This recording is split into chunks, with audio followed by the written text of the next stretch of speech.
Hello, everyone. Welcome back. This is episode 6 of the Gilded City. We really hope that you've been enjoying. God damn it. We really hope you've been enjoying this show so far. Please let us know that you have been enjoying the show by leaving this video a like, subscribing to the channel, sharing this with people who you think will like it. Go ahead and comment below if you're watching on YouTube what your favorite part of the show so far has been. And of course, if you're listening to this as a podcast, again, follow the podcast, share it with people who you think would like it. Leave us ratings wherever you're listening to this on. Every little bit you do helps out. And of course, don't forget to follow us on Twitter and Instagram at the Rollers Guild. At Rollers Guild DND. If you're watching us on YouTube, links obviously down in the description. But with all that being said, we'll go ahead and jump into tonight's episode.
Last time, after breaking into the Wilmington Manor and gathering some information for Vinny and Freedom, you all hurried back to Butcher's Butcher. However, you were cut off in transit by a dangerous agent for the Watchful Order. After a difficult fight, you managed to kill him, and evading the police, made it back to Vinny's hideout, where you discovered a Mind Flayer tadpole had been living inside the agent. After that disturbing piece of information was uncovered, you regrouped at Janara's house, where Freedom came to meet you and explained that she was more than simply a lieutenant for Vinny. She has her own goals, namely to drive out the capitalist corruption of Waterdeep, and with it being an election year, she knows it's important to start making big moves soon. You all agreed to help her, some of you with a fair bit of trepidation, but regardless, Freedom thanked you all for being willing to help and had just started telling you that the first move towards her plan must be against Ovina Bloodkeith, the CEO of Bloodkeith Textiles. So that is where we left off. Freedom is still there. You're all in Janara's kitchen, sort of gathered around the island in the middle of the kitchen. And she says, as I was saying, the business elite of this city and of the Sword Coast Federation as a whole have an incredible amount of power, and that has led to widespread tyranny and corruption. As I was saying, I think Waterdeep is at a tipping point, and if we can move things enough in the right direction, we might be able to change things for the better. But it's going to be difficult. I strongly believe that there is a cabal of powerful business executives that are basically working together to keep things moving in their favor. I know, thanks to what you all did earlier tonight, that they've got the Watchful Order in their pocket, apparently. I suspect that the police are also in their pocket. And I know, thanks to a friend of mine, that many of the magisters of the city are also in their pockets. So moving against them will not be easy, especially with their links to powerful politicians in the Purity Coalition. But I believe there is a way forward. My friend that I just mentioned is a magister. They are a fairly highly ranked magister, disliked by most of the other magisters in the city, as they are one of the few non-corrupt ones. But they have the favor of the Open Lord herself. So my proposal is this. If we can get information of evidence of illegal activity to my friend, they might be the one person in this city willing to prosecute these people.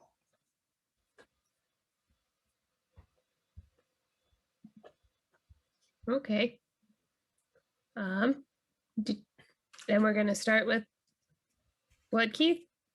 Right now, Bloodkeith is the only person I know for sure. I suspect many other members of the business elite involved in this scheme, but thanks to you and the information you were able to recover about the bribes, I know for a fact that Bloodkeith is one of them. So that is why I'm saying we start with Bloodkeith. And my hope is not only will you be able to get sufficient incriminating information about Bloodkeith, but also you may be able to get information about who else is involved in this.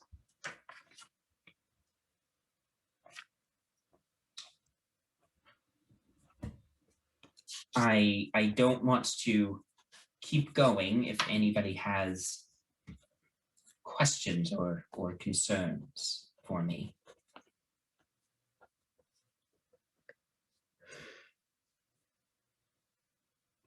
All right. Well, I want to consult with my friend first before we start making actual moves. But the way I see it, what makes the most sense is getting into Bloodkeith Textiles corporate offices, which are here in the city. I'm sure somewhere in the corporate offices, you may be able to find the information you need to move forward. But getting this information, breaking into these corporate offices and stealing this information will likely not be easy. So it may be wise to take some preliminary steps to gather information to bolster your positions and so on before trying to directly break into the corporate offices. But I mean, if you all feel confident that you're able to do it, then you can do it. Well, Nix, I mean, you work there, don't you? Yeah. Do I know where the corporate offices are? Like, are they attached to the factory? The corporate offices are not attached to the factory you work in. Okay. The corporate offices are located in the Castle Ward, which is where most of the government buildings are. It's where most of the banks are, and it's also where the Waterdeep Times offices are. And it's got a lot of like corporate business, like office type places. Of course, most of the people who work in the corporate offices never visit the factory. Okay. So, even if Nix doesn't know exactly where the corporate offices are, I mean, the information of the building's location would not be would not be like this great mystery that you have to solve. Like it's a corporate office. It's in the middle of this huge city. Like it would not necessarily be something that would be too difficult to find the building. It's just the process of like what you have to do to prepare to break in is basically what Freedom is saying. I'm sure I could arrange a meeting. Yeah, maybe highlighting a member in the offices, a little expose piece, day in the life sort of thing. Yeah, of course. That you could just interview Nyx. I'm not that important. Artemis, we're trying to. You work for the same. Offices. No. Yeah, I untangle thread and fix machines. I don't work in the corporate world. I don't know anyone who works in the corporate world besides, I guess, some of you guys. Yes, perhaps using journalistic endeavors as an opportunity to scope out the building would be a wise course of action. Certainly, we could stand to learn a lot about what's in there. But the way I see it, we basically need, if we're going to steal something from inside, something this important, I would imagine that evidence of law breaking would be kept under, lock and key. It would not be something easily accessible. So the way I see it, we need basically 4 pieces of information before we move in. But this is my perspective. You all may have different ideas, and I'm not trying to be, I don't want to be completely directive about what to do, despite the fact that I'm the one bringing this to your attention. You've agreed to work with me, and I'd rather it was a partnership than a... Sure. But you got ideas. We can bounce off your ideas. Yeah, you do keep saying break the law and illegal quite a lot.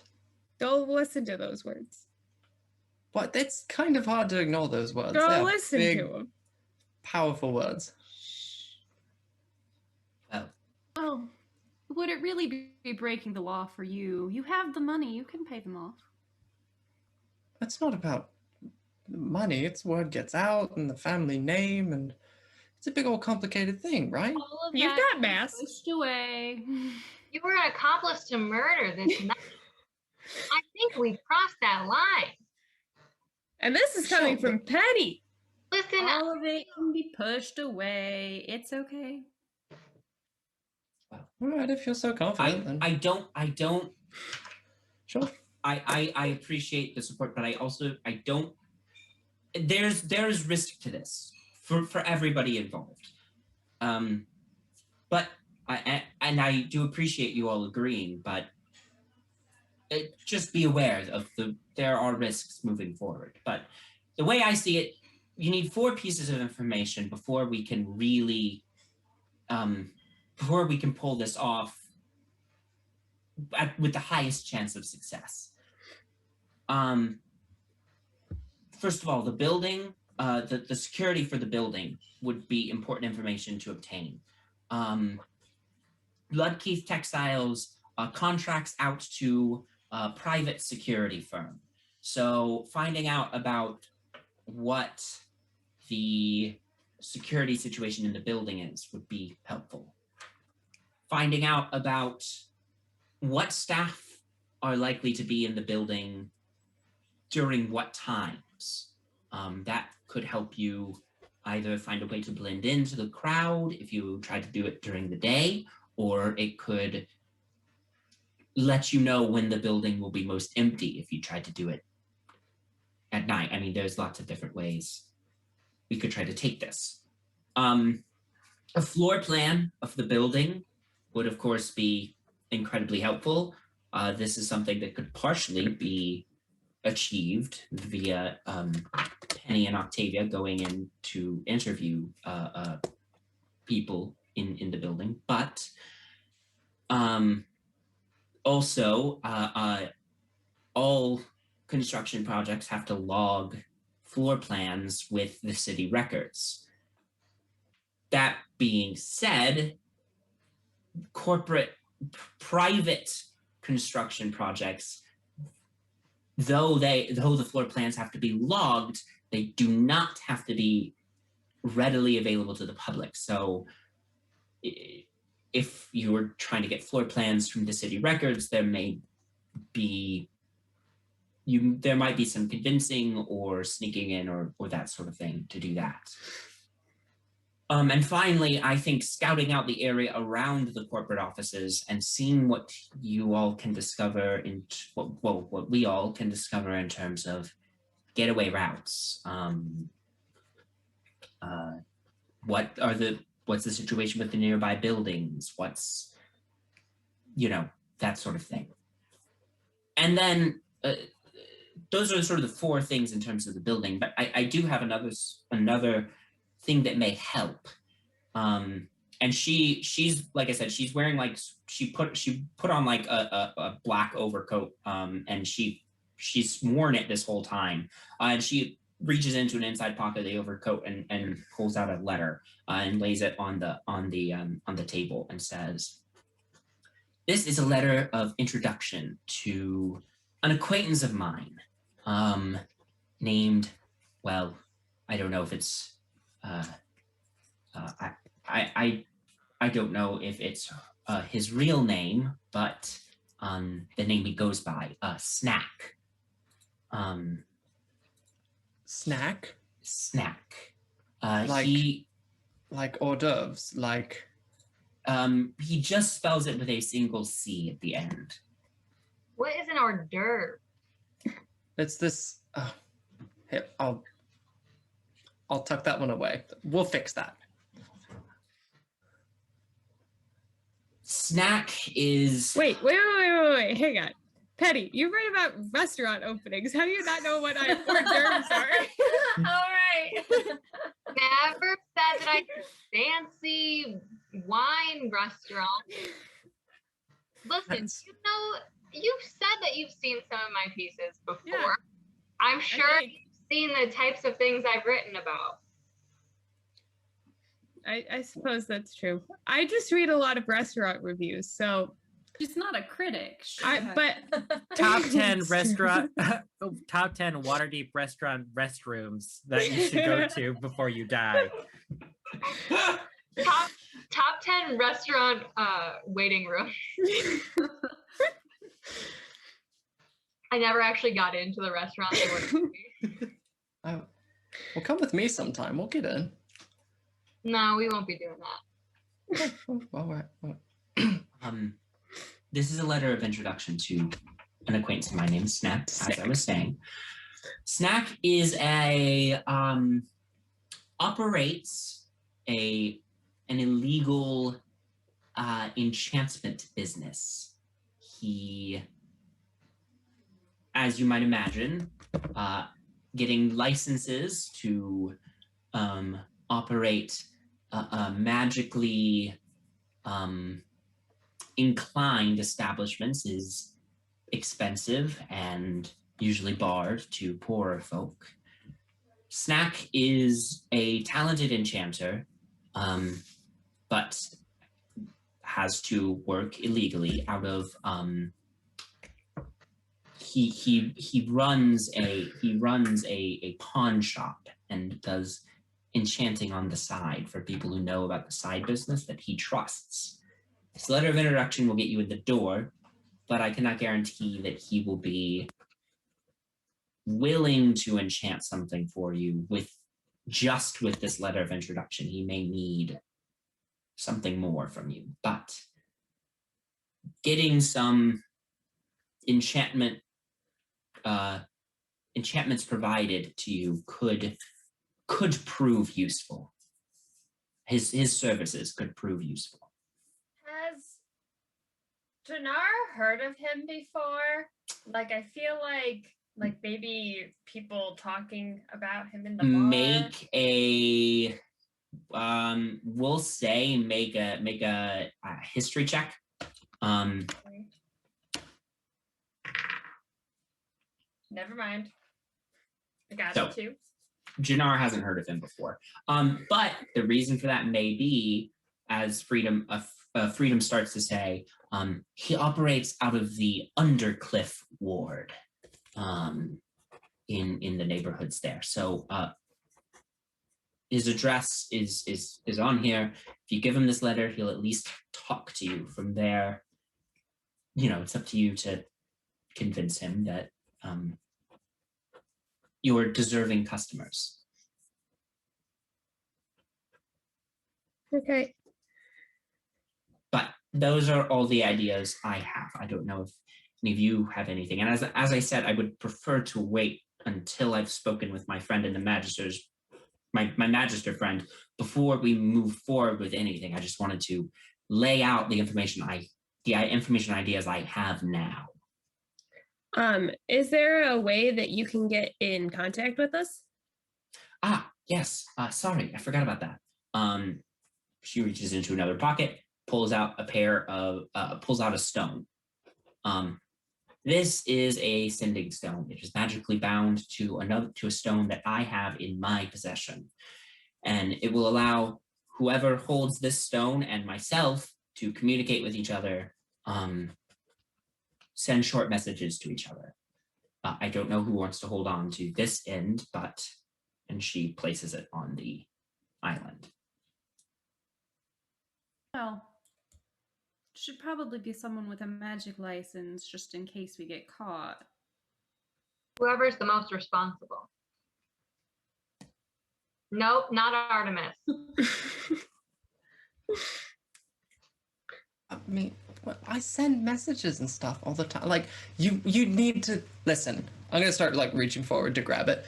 Listen, I'm really good at talking to people. Yeah, but you're just communicating.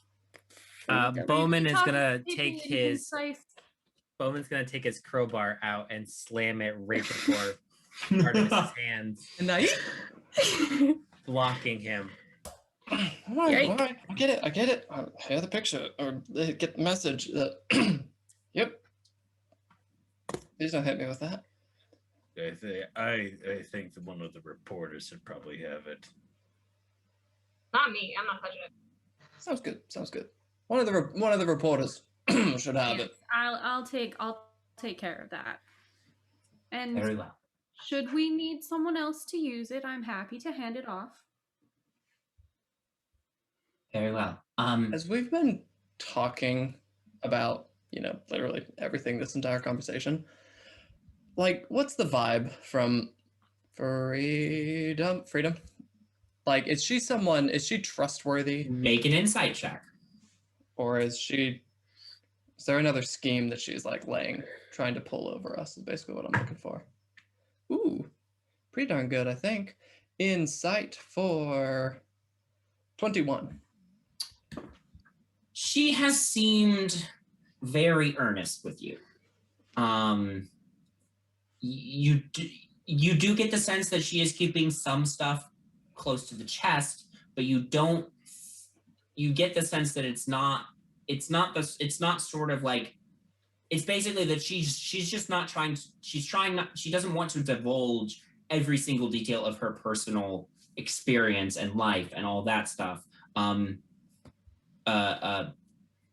So there are some details she's left out. She hasn't told you the name of the organization she's with. She's not told you really who the other members of this organization are. She hasn't, there is a lot of stuff she hasn't told you, but she seems fairly earnest in her desire to make things better. And she does seem earnest to you in wanting to help all of you.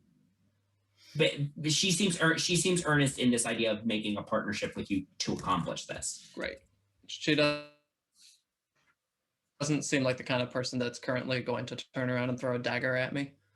She does not seem like that type of person. Cool. You with a 21, I'll also tell you, you're getting kind of a different vibe off of her in this setting than you were getting when she was with Vinny. Sure. She had to put on a different, for lack of a better term, a different hat, right? When she was with Vinny. But this seems to be she seems to be more open and earnest while still keeping a lot to herself. Great.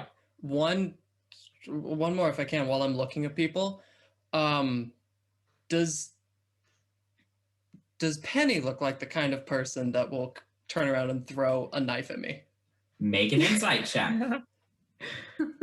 Penny, go ahead and roll me a deception check too. This is just to see whether or not Artemis is able to get a good read on you or not because you're actually actively trying to lie or anything like that. 13. 13? 15. 15.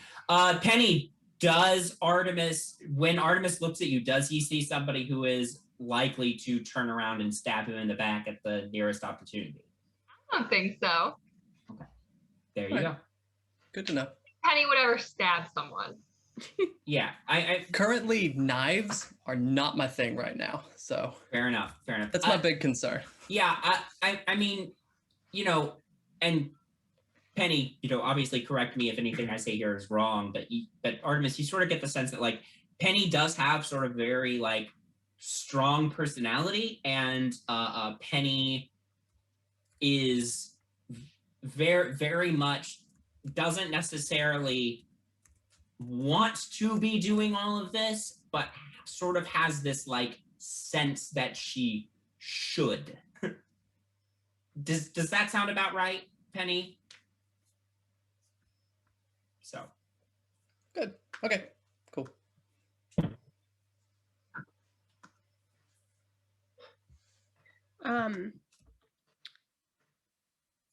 Do I know, or is it public knowledge, I guess, or at least EPA knowledge that Ovina Bloodkeith is against us? I would say that probably go ahead and roll me an insight check. 14. 14. It's not bad. I would say that the EPA hasn't necessarily had any direct sort of conversation or confrontation or anything like that regarding Ovina Bloodkeith particularly, but the EPA does generally know that most powerful business interests are against opening up the vote to more people.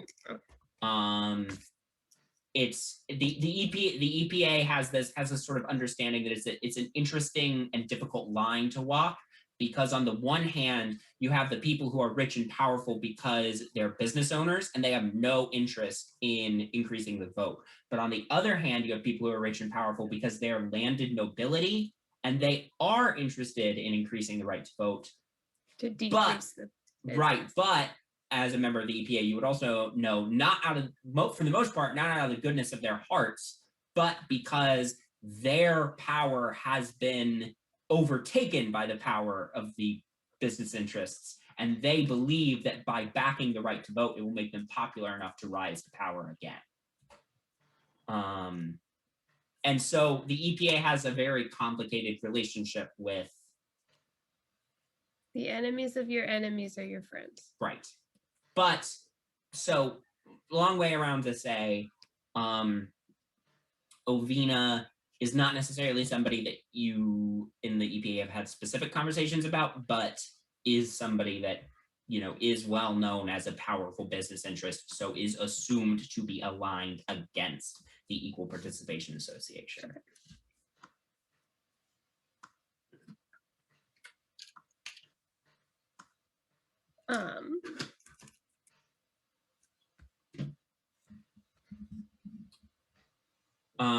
So you're all gathered around this the island.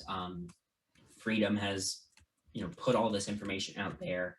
At this point, it's well past midnight. It's wee hours in the morning, and you've all. It's been a long day, and particularly a long evening at this point. And Freedom also looks tired and says,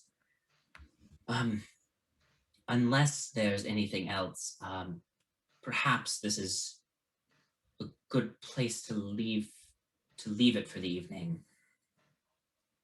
If we do need to gather together again, is this a good spot, Janara? Of course. Or should we find somewhere else to meet? No, here's fine. Well, tomorrow then, I will try to get away from stuff with Vinny for a little bit and go see my magistrate friend. And Octavia, I will contact you when I'm able to have a conversation with my magistrate friend, so we can start moving forward with this. About what time do you think you will be calling us together again next? I'm not sure. Again, I have to go speak to my magistrate friend and then go from there. I sort of laid out what I think might be a good course of action. As soon as I get the okay from as soon as I talk to my magistrate friend, as long as they are on board with prosecuting Ovina Bloodkeith, I mean, I will let you all know, and then we can all meet together again then, or you all can just move forward with sort of taking care of some of those items. But we can, I trust you all to make that decision and then let me know. Okay. Should we exchange information so we're able to reach each other? Yes, I would advise at least exchanging addresses or locations that letters can be sent to at the very least, so that you can speak with each other. Yeah.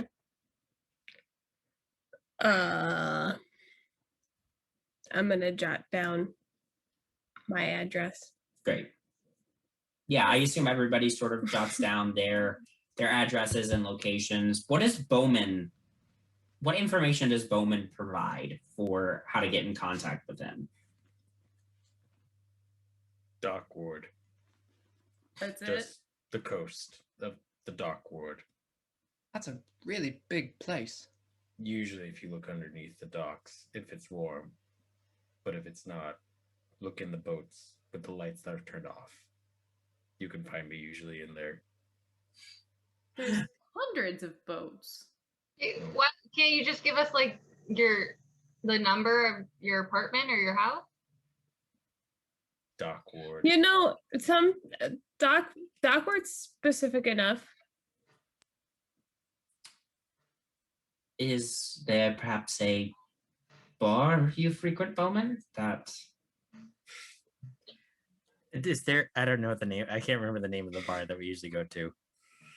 so I don't know that you ever said that a specific bar that you usually went to. I know the bar Janara usually goes to is Stevedore Stein's, which is popular with dock workers. So that could be the bar that you frequent, or it could be a different one. Do you think Stevedore Stein's would be the one that you frequent most often, or? Just for the sake of not trying to make one up on the spot, let's go with that. Oh, great. So, very well.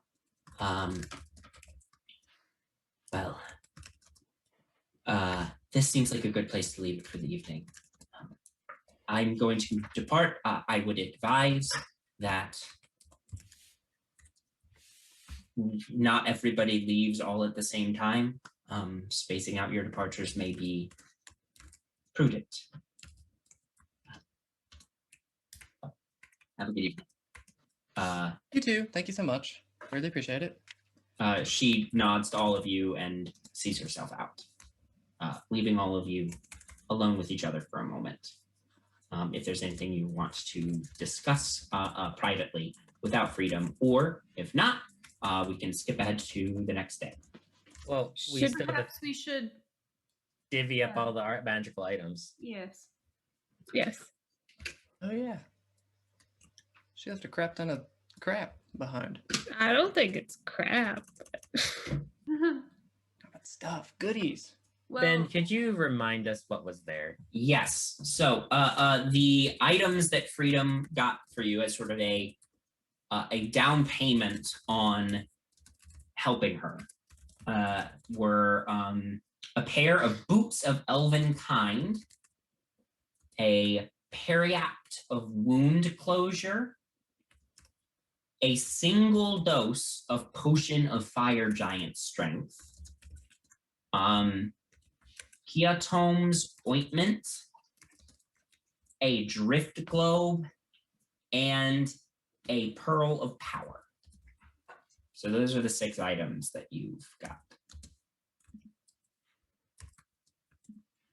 Would anyone mind if I take the boots of Elvenkind? I'm kind of loud, and that could help. We'll go for it. Yeah, Okay. take them.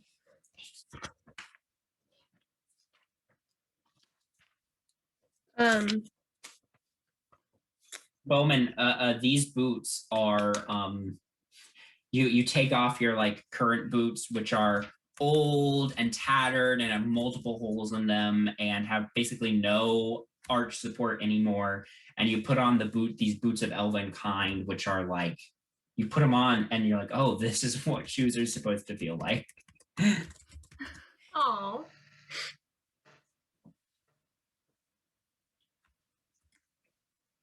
I don't necessarily have a preference. Is well, anybody Janara prone? and I are the squishiest. Yeah. So one of us should probably get the wound closure, but I feel like she's probably more likely to be in the action. So Well, there's Here, what's the ointment do again?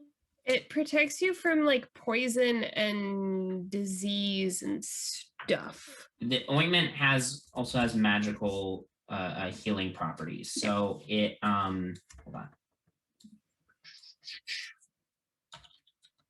I just looked it up.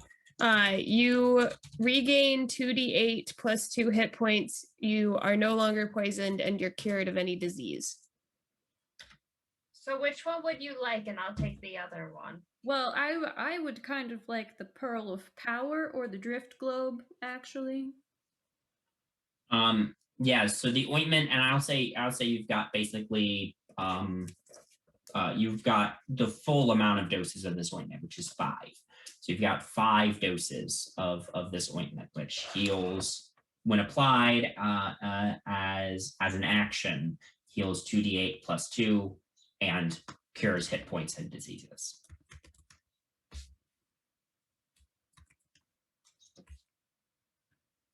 Would it be okay if I took the periapt of wound closure? Go for it. Great. the Pearl of Power should go to a spellcaster, so Yeah. I think it makes sense. For So, Yeah, take the boat. would you, I'm not saying Artemis? I want it. I'm Well- saying a spellcaster should have it, but is it me? Okay, I have like 2 spells. Artemis, would you like it? Oh, yeah, Octavia, you take it. I mean, I'm not going to turn it down for sure, but if you want it, you got it Yes, first. Go I'll for it. take the pearl of power. So ointment, fire giant strength, And the drift. drift globe. Who can't see anything? I can't see anything. You should take the drift globe. Yeah. We all know how strong I am, so if we want to make me even stronger, Do you want the potion? sure. Yes. I'll Like take. the potion. Then that leaves me with the ointment. Yes, I didn't forget anything. Yeah, that's Okay. correct. Is that good with you? Yeah. Okay. I didn't know which one would be good for the best for me, so I was just gonna take whatever was left. So that works. I'm gonna be so strong. For an hour. I mean, I'm going to I'm be just- just as strong as I always am.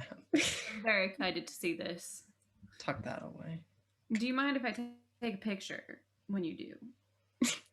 Listen, as a rule, you may always take pictures of me.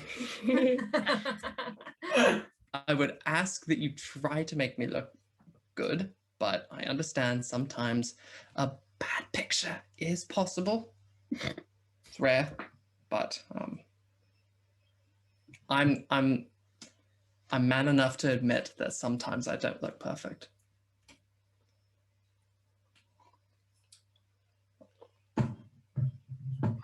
That got awkward and silent. No one's like, no. Artemis reaches No, behind never. into like his fanny pack of magical instrument holding, pulls out of nowhere. It looks like, for everyone else, it looks like he pulls it like out of his ass, just this violin, and just starts quietly amusing himself. There you go. Yeah, the sound of violin music fills the kitchen and drifts through the Darling Manor in the wee hours of the morning. Unless there's anything else anybody wants to do tonight, we can go ahead and say that you, one by one, depart from the Darling Manor. And yes, Bowman. Bowman's gonna follow Artemis home. This is so funny. I was gonna say This Artemis is gonna is wait like- until Bowman leaves. Stealthily. Okay, so first of all, there's this awkward moment, like everybody else has left, and Bowman and Artemis are both like, why don't you go next? Not like, no. I insist, and back and forth for a while. Eventually, what I'll say is, Bowman, you're smart enough to know that Artemis definitely seems to be waiting until you leave. So you leave first. Make a stealth check for me. So with the elven boots, I get advantage on stealth checks, Mhm. and that was a non-nat 20. Awesome. Okay, Artemis, you wait a few minutes. Bowman, you hide nearby in some bushes because this part of town has all sorts of beautiful, well-kept, trees and bushes and streets and benches and stuff. So you find a bush to hide behind. Artemis, you eventually depart the Darling Manor as well. I meant to like see where Bowman goes as well, but probably I had wanted to finish the song. Lost Sure. track of him. Sure. All right. Yep. I'm gonna head back to the Maiden's Watch, Gaze, Days. Gaze. Sword Gaze. Maiden's Gaze. I know where I live. Sleep. Rent. Yes, Artemis, you start heading back towards your hotel. It's quite a bit. It's a bit of a trek to get there, especially at this time of night because the trolleys aren't going. So it's kind of just you, the rare occasional police officer who occasionally like give you a weird look, but you look wealthy enough so they don't really I bother greet him. you. Yeah. And also you do see the automaton street cleaners are still hard at work getting the streets cleaned for the next day. And Bowman, you will say with that non-natural 20 continue following Artemis very, very sneakily. Artemis, what's your passive perception? I think it's 14. So, unless Artemis was feeling particularly jumpy, I don't think he would have any reason to look around. So, Bowman, you follow Artemis. He heads all the way across the sea ward, which is where the mansions and estates of the inherited nobility are, into the north ward, where the where rich business interests have their houses typically, but also like up and coming wealthy folks live here, but also a number of grand hotels are in this part of town. And you do eventually see Artemis reach one such hotel, which is the Sword Maiden's Gaze, located across from the head of one of the many statues of many giant statues that dot the city, being the Sword Maiden, directly across from the direction she's looking. So I didn't know if you wanted to stop Artemis before he went inside, or you just wanted to see where he went. I'm seeing where he went. I presume there's probably like a small business. Like basically, Bowman is gonna find a small area where he can take the hammock that he has bound up in his coat pocket and set it up. You know, because he has it for the summertime. Set it up Sure. and sleep for the night. Sure. Make a investigation check or a perception check to see if you can find a good spot to string up your hammock that's not super obvious, because that would be vagrancy and you would get in trouble with the law for that. 14. 14. Yes, let me roll something. Vagrancy. Okay. Yeah, you like find sort of an alley around the back of the hotel that Artemis went in, and you find a spot where there's like a spot behind this, like there's like this huge like old like wooden like compost box that's currently completely empty. And so you like go inside it and string your hammock up inside it, and again out back behind the hotel, and settle in for the night. So I take it from that Bowman is not planning on going to work tomorrow. Bowman just got paid his week's worth of salary. That's so fair. he can afford it. That's fair. Yeah. Great. So you all go to bed for the night.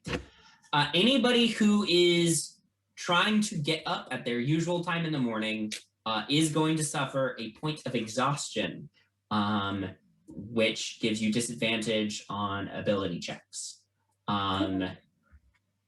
Nyx, I don't know if you were planning on actually going to work today. Oh yeah. So you do have a point of exhaustion when you get up in the morning for work. Do I get my hit points back / spell slots? Not that I'm gonna use them, but no, Okay. because you didn't complete a long rest. If you were still getting up at your normal time in the morning. But Can you use hit dice? you could yeah. use hit dice if you wanted to. You could burn a short rest. But great. So we'll go through, sort of what people are intending to do on this next day. So Nyx, let's go ahead and start with you. What you're planning to do today, exhausted as you are. Yep.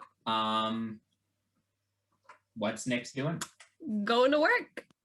Great. Gotta pick up with. Did I finish unraveling? I believe you finished unraveling the thread. Okay. Your latest project at work is one of the machines, like a lot of the there were something happened inside one of the machines, and like a bunch of gears just completely flew off and all over the place. So you've got to get in there and like put all the gears back together and figure out why it happened to begin with and all that stuff. So Perfect. so that's your project for the day. So you're working on that. If you're just basically doing your normal work day, because you are exhausted, I am gonna need a Constitution saving throw for you from you to stay awake. Oops. 7. 7. Oh. So you are like waist deep. And You right al- now, Nyx wants to stay employed so that she can sneak around. So this is not good. So you've got this side panel of this machine open. You're like just your legs are sticking out Oh, of shit. the machine.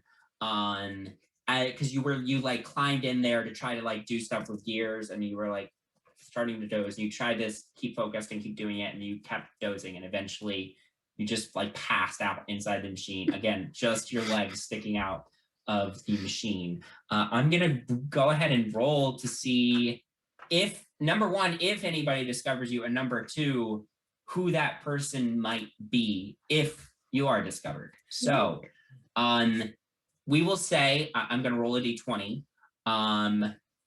If I roll a 15 to 20, you are not found before you wake up. 10 to 15, you are found by we'll say a sympathetic coworker. 5 to 10, you are found by your direct supervisor. And 1 to 5, you are found by the factory head. Ooh. So that is what we are working with here. So place your bets, folks. That is a 9. Your direct supervisor finds you. Fuck. So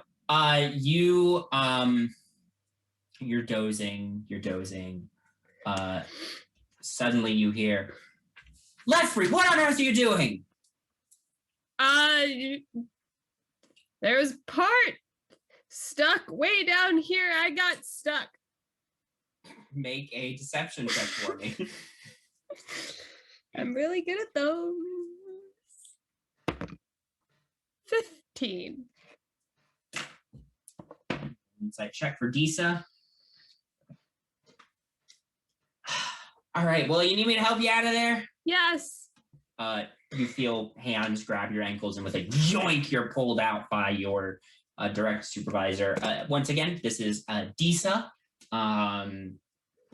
She is a dwarven woman with curly red hair, grease stains covering her work apron and stuff. And she's like, "You gotta be careful climbing into big machines like that. You're real small. Lucky I saw you before we tried putting this back on the floor and starting it back up." Yes. Very lucky. Thank you so much for helping me. You okay, Leffrey? You look a little under the weather today. My I got some family that's sick, and they were up all night, so I didn't sleep very much. All right. Well, get back to work. Time is money, as the boss always says. Sure thing. And she heads off. I'm gonna just Great. go find a like bathroom and splash water on my face if I can find a bathroom. Great. You make it the rest of your shift without incident. Do I fix the machine? Let's roll for it. We're gonna go ahead and roll a Tinkerer's Tools check. Is that still an ability check? So that would be, yes, it's still an ability check.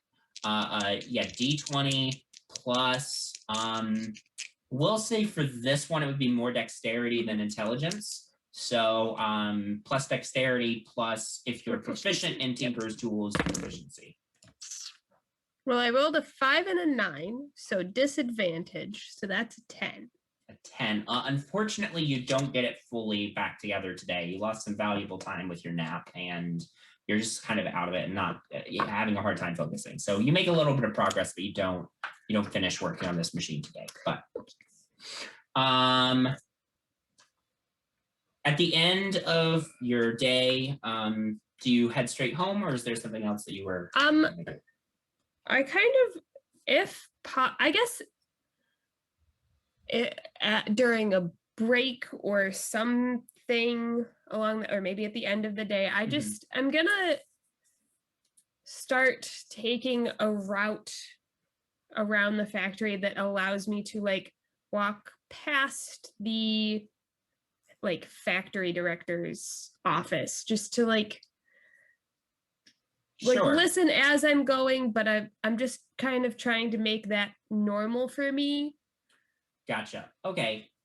So the factory director's office is up on the second floor, so it maybe doesn't make a ton of sense to I'm trying do to it on get your way. exercise. Do it on your way out, but maybe on your lunch break, Yeah. you could say, if anybody asked you, could say, oh, I'm just taking a little, stretching my legs on my break or whatever. Right. Go ahead. So you said you're going to try to listen as you pass Yeah. by his office. Go ahead and make a perception check for me With with disadvantage. disadvantage. That's still a 16. 16, not bad. Yeah, you pass by the office. 16 is good. But there's not much of note to hear at this time. You as you pass by, you just hear him saying, you hear him talking to somebody else. He's saying something along the lines of, well, you go ahead and send that back on right on back to my cousin.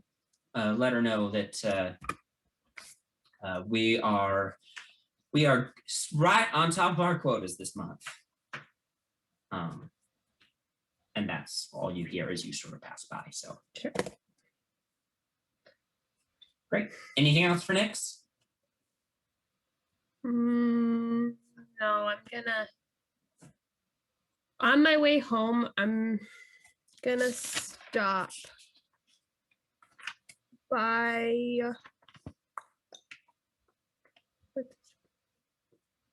What's his name? Brodor Big Toe, was that? Yeah. Yeah. Brotor, the- the leader of your group of Yeah. the EPA. Yeah. And I'm just gonna say, hey. Nyx, good to see you again. How you doing? I'm doing okay. I just came by to make another little donation. I've been doing some extra work around town and just wanted to pass along some. Well, yeah, come on in. And he sort of, you come inside. The EPA doesn't have like an office. So you went to his house. As you come inside, you do see he lives in like kind of a small shack in Undercliff, in the Undercliff ward. He's got one main room that serves as kitchen and dining room and living room and bedroom for the two young dwarves that you see on the floor. They look 5 or 6. You one that looks about 5, one looks about 6, and they're playing with like little wooden toys on the floor. And then you see sort of in a loft up top is probably where he and his wife sleep. And you do see his wife also over in the kitchen area cooking. Dwarven woman with like him, she's got a sort of dark hair and hold on real quick. Let me hop over to his tab so that I'm not just randomly making up stuff. Yeah, like him, she's got short dark hair, probably about a little bit above, just about where at her jawline for hair length. She's got lighter skin than him. Brotor has pretty dark skin. Her skin is quite a bit lighter than his. She's Brotor is thinner than average for dwarves. His wife is more sturdily built, like dwarves typically are. But Brotor leads you inside and sort of says, "I just got to go up to the loft to get the EPA lockbox. Give me just a minute." Family, this is Nyx. She's in the EPA with me. Nyx, this is my lovely family here. Can we get you anything while you're here? Oh no, I'm just stopping by just to hand this over. And also I heard a tip that I wanted to just let you know about. Oh, sure. Let me take us upstairs, and we Yeah. can step outside onto the porch and talk about what tip you got. And he heads up the ladder to the loft. His wife comes over and says, he didn't actually introduce our names. He sometimes loses track of stuff. I am Oddhild. Pleasure to meet you. And this is Dagnall, and she points to the older sibling, a little girl, and Adric, the younger sibling, a little boy. It's nice to meet all you guys. Hi, you doing stuff with Dad? Yeah. Cool. Sometimes. And they go back to playing with their little wooden toys all right. immediately. Yeah. Are you involved at all with the EPA? I haven't seen you around much. It's hard not to be when your husband's Pro Tour. But I typically don't come out to the rallies and stuff. Bro Tour and I sort of talked about it, and we, sometimes things get a little dicey with police officers, and we got to make sure that at least one of us is there for the kids should something happen. So I usually don't come to those rallies and sort of thing. Bro Tour is better at public speaking Makes sense. part than I am. So at this point, Bro Tour sort of comes back down the ladder and says, well, I appreciate the donation. And he has the lockbox and he opens it up. And you see just a scattering of coins and bills in there. There's not a ton. You know that the EPA spends almost as much money as they raise just trying to organize rallies and get the word out and all that stuff. So there's not a lot of money in this organization. How much do you put in there? I'm going to drop 40 talons in. As you do, Brotor's jaw just slowly drops. He's like, where'd you get?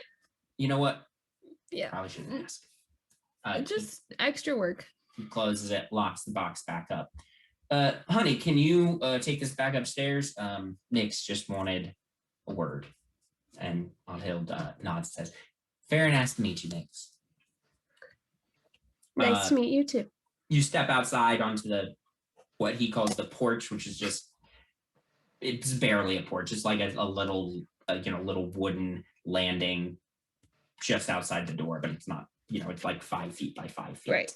But you step outside, it says. So you said you had a tip about something? Yeah. Have you guys been doing much investigation into like the Bloodkeith textile factories or the Bloodkeith family? Not in particular. I mean, I know they're wealthy assholes, but just heard a tip that we might want to focus some of our rallies around there, or just like start looking into. That won't put your job at jeopardy, will it? No, I'll be fine. I'll be fine. All right. Well, perhaps we can start holding some rallies near their offices or something like that. So, all right. Well, thank you. Yeah. Appreciate it. Doing all right. You look pretty. Tired. Just long hours, extra job, just kind of. Well, you go home and get some rest. Take care of yourself. All right. Because ain't nobody else gonna do it. That's true. All right.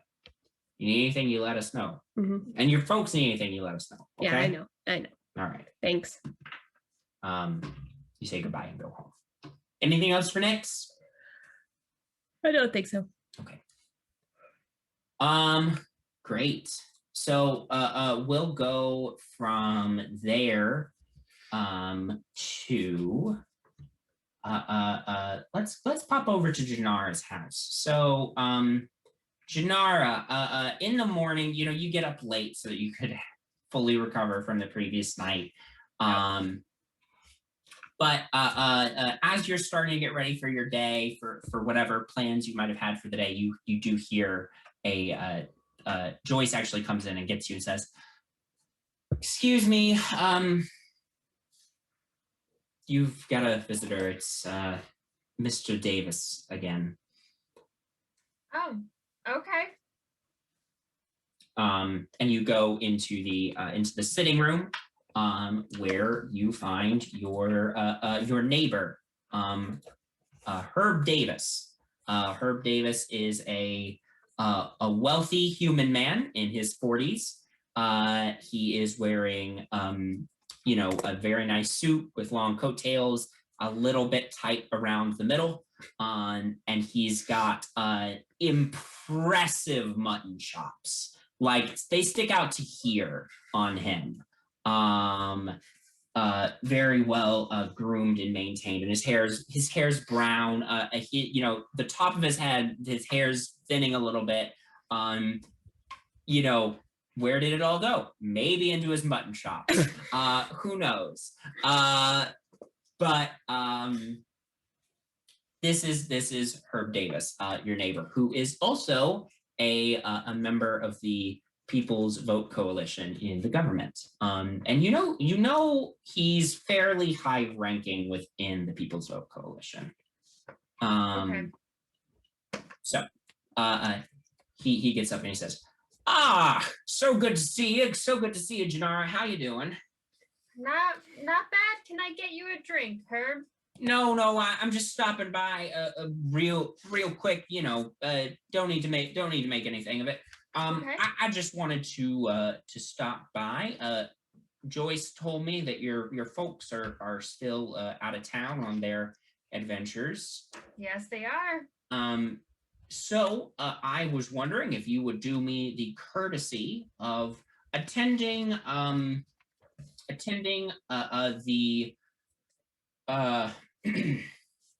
hold on. That's not him. That's DM buffering. Of attending the midwinter ball that I will be hosting at my mansion at the end of the month. It would be beneficial to me, obviously, if a representative of one of our city's most prominent families was there, but certainly it could be of benefit to you as well. Good opportunity to do some networking with other members of the government, make connections, that sort of thing. I don't know what you are looking to do, with your time necessarily moving forward, but certainly, I think this could be an excellent opportunity for you. And you would, of course, be allowed to bring guests. God, I'm a mess. You would certainly be permitted to bring guests as long as everybody wore a proper attire for such an event. Okay. All right. In that case, I'll be there, and I may bring a few friends with me. Excellent. And he hands you a very well put together invitation, nice calligraphy on it. It says, "You are invited to the Davis Midwinter Ball." Well, I will look forward to seeing you then. That was all I had. And he stands up, and from next to the chair, he pulls up his top hat and puts it back on top of his head, and he you show him out, and he leaves to go about his business for the rest of the day. Did Janara have any specific plans for today, or is Janara just kind of doing Janara sort of wanted to do two things. Okay. First, Janara wanted to sort of set up a mini training area. Like, she already has one, but with some of her new friends in mind, like, maybe add a few things. I don't know. I'll probably just tell Joyce what my plans are and have her come up with something. Okay. Yeah. You sort of tell Joyce what kind of you're looking for, and she says, Okay. Yeah, that should be possible. Your parents left behind a lot of things. We could definitely put together something like that. Are you going out for the day? I can work on them on my own, or it would obviously go quicker if we did it together. But if you've got other stuff, I'm happy to. I am going out for the day, but no rush. You don't have to do it all today. Just if you have ideas, that would be great. Sounds good. All right. I'll see you later. And then Janara wants to head towards the dock ward. She's not sure if she'll run into Bowman, but she sort of like walks around there quite a bit because it's close to Sanctuary's Tavern, but she's never really scoped out that area too much for other purposes. So I'm going to head in that direction and just sort of wear more modest clothing to just sort of blend in and head where Bowman described he would be. Great. Bowman, did you have any intention on going back to the dock ward before at any point during the day, or are you still hanging around waiting for Artemis's date time? Bowman made a promise to Rose to make sure Artemis went on that date. So Bowman will stay until Artemis is on the date and make sure that Artemis stays on the date throughout the whole time. Very well. So go ahead, Janara, make an investigation check for me. You will not find Bowman, but you may potentially find information that could be helpful. You give me another. I'll find it after. It's fine. Oh, I got 14.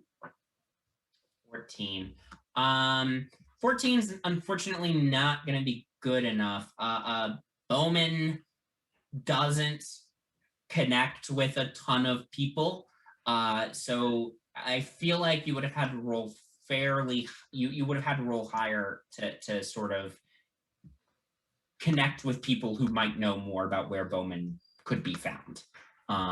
So you sort of spend the day looking around there. I mean, you've been in this part of town a lot, so you sort of, looking around, it's not great around here. Streets are unpaved. There's no electric lights in most places. And it's really, really cold because it's winter. It's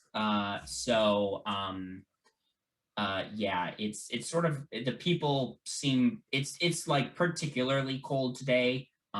So I mean, the people out on the street all seem particularly like miserable and sort of standoffish with you, and you also don't like being outside in this weather for too terribly long and have to keep like retreating back to Sanctuary's place to like warm up a little bit before you continue your search. So you spend most of the day searching, but unfortunately don't turn up any leads on where Bowman might be. Okay, that's fine. I'll probably just spend the rest of the day at Sanctuary's Tavern, not doing anything of note, really, just usual day there. Great.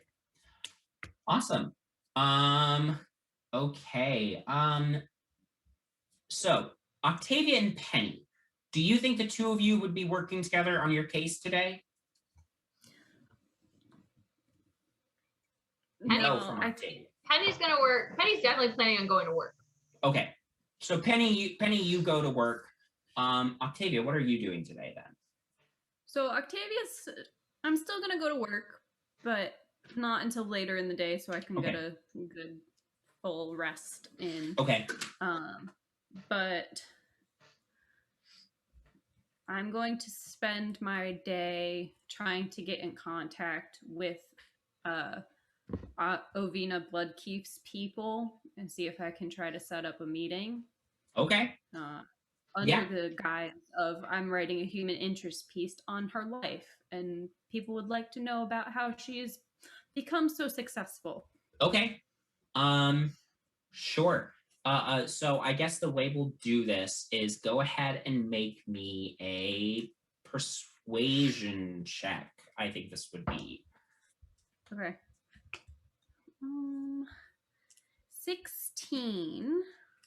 Okay, 16. So yeah, you head down to the corporate offices and speak with the as you enter, the corporate office has like a pretty large like lobby entry area, like way more ostentatious than it needs to be for a textile company.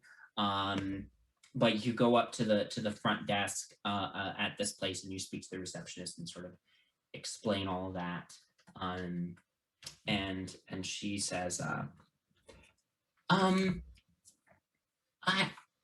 don't know that I don't know that you could meet her today, but I can have I'll send a message up to the marketing department, and one of them can come down and speak with you, perhaps about setting up a time for that. Yes, that will do. We would like this story to run pretty soon, though. So I understand. Give me one moment. And she pulls out a piece of paper, writes a note on it, rolls it up, puts the piece of paper in a metal tube, and then goes to the wall behind her where you see a row of metal tubes, and she presses a button, puts a tube in, and you hear and the tube's gone. sweet. A moment later, you hear noise coming from the tubes again, and she goes over and collects a new metal tube that has appeared, opens it up, pulls out a little note. So, someone will be down shortly. You're welcome to have a seat. And she gestures over, sort of a little ways away. There's some like chairs pushed up against the wall where people visiting the building can go sit. It's actually like a pretty far distance away from the reception desk because, again, this lobby is huge and way more ostentatious than it needs to be for a textile company. Okay. I don't want to go sit there. I would like to see, is there a security guard standing anywhere? Sure. Yeah. You sort of look around the room, make a perception check for me. 13? 13. You do notice there's a couple of security guards in here. They're dressed sort of in dark clothes. And there are several doors leading off of this main hall, as well, this main reception hall, as well as like staircase, sort of like flanking the reception desk, are kind of like there's a staircase on each side, large staircase on each side that like go up to a balcony ringing the top of the reception lobby. And like just peeking up, you can see there's like you can see people moving about up there. Like there's offices and that sort of thing up at that level. The guards, you look around, you see guards, a guard stationed at each staircase, probably just not to allow unauthorized personnel to go up to the second floor. And you see a guard standing at a couple of the other doors, but you don't get a chance to really make out what those doorways lead to.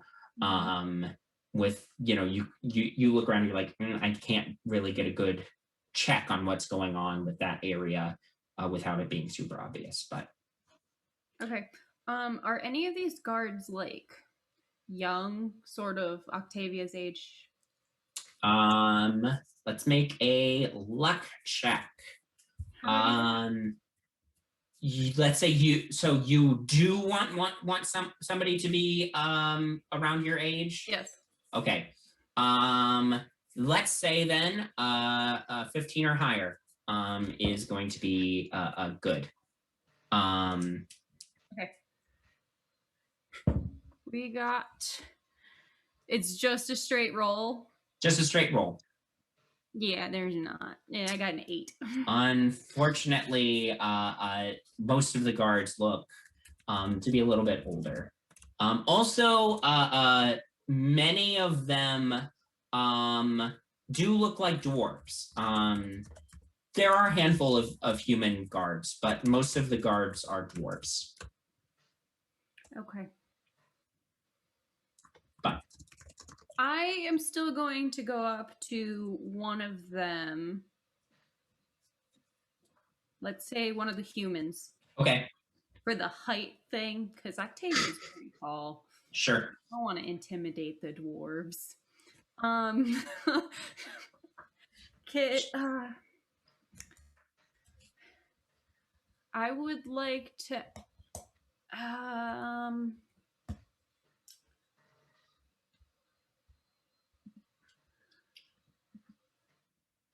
gonna ask.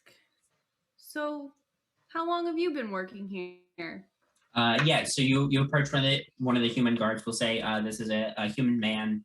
I would say, so you see probably, let's say you see 6 guards total. 4 of them are dwarves, and then there's a human man and a human woman, both about middle-aged.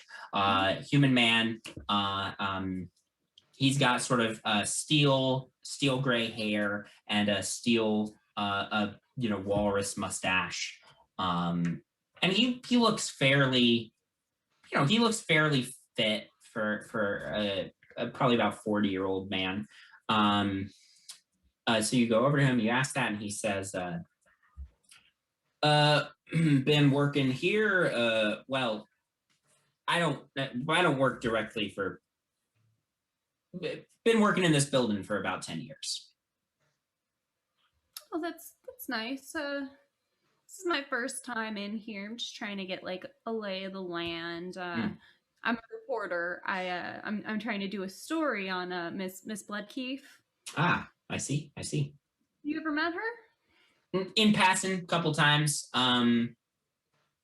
We're a private security firm, so I don't work for her directly, but seen her in passing a couple times. Yeah.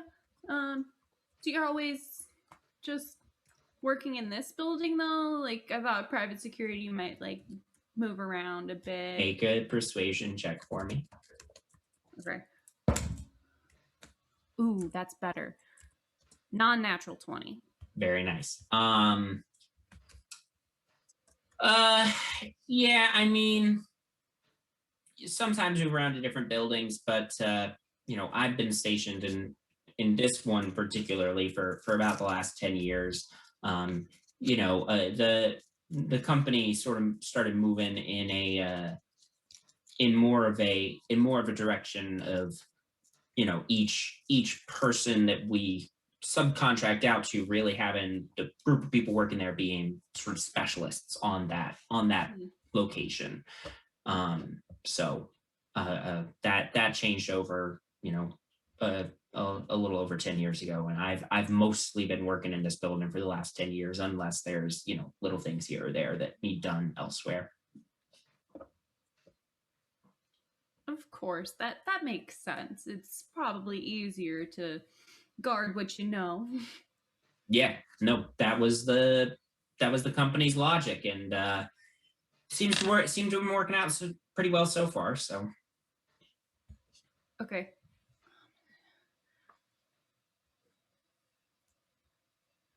I'm sorry, I'm reading something. I'm trying to figure out if I can use this spell, if it would actually help me.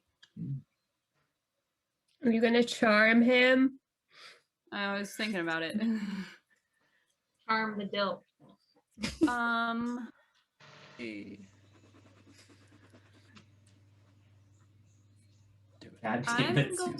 do it. I would like to attempt to use suggestion. Yes. Okay. Which is a wisdom saving throw. Sure. I'm gonna say, well, you seem really smart.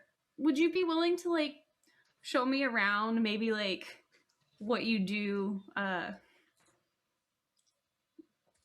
like how do you actually surveil these people? Like it's so interesting to me. All right. Yes. So give me 1 minute here. This could only go well. Go wrong. Yes. So actually, I am going to need one thing from you, and that is a sleight of hand check to pull off casting the spell without getting caught casting a spell.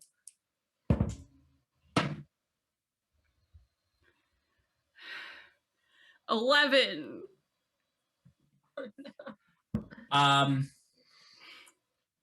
So here's the thing, Octavia. Most of your spells you cast using your camera. Yep. So you start holding up your camera as you're saying all of this to try to cast your spell, and he just holds out his hand and says, no photographs of me, please, and like just pushes down the camera. With that being said, you are still welcome to make a